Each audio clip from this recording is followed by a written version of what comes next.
ಪ್ರಾಥಮಿಕ ಶಾಲೆ ಮಂದರ್ವಾಡ್. ಇಲ್ಲಿ ಮಾನವನ ಕಣ್ಣು ನೋಡಿ ಸರ್.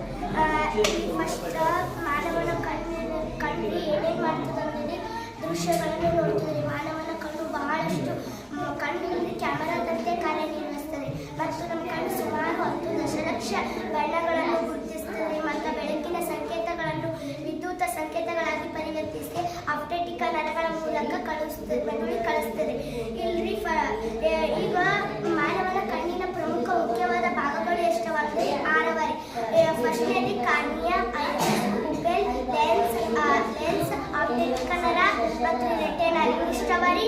ಅದ್ರ ಕಾರ್ಯ ಏನಂದ್ರೆ ಫಸ್ಟ್ನೇದ್ರಿ ಕಾರ್ನಿಯಾದ್ರಿ ಕಣ್ಣಿನ ಮುಂಭಾಗದ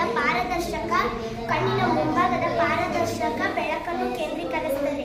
ಮತ್ತು ಈಗ ಐರಿಸ್ ಏನಂದರೆ ಕಣ್ಣಿನ ಬಣ್ಣದ ಭಾಗವು ಇದು ಪುಪ್ಪೆಳ ಗಾತ್ರವನ್ನು ನಿರ್ವಹಿಸ್ತದೆ.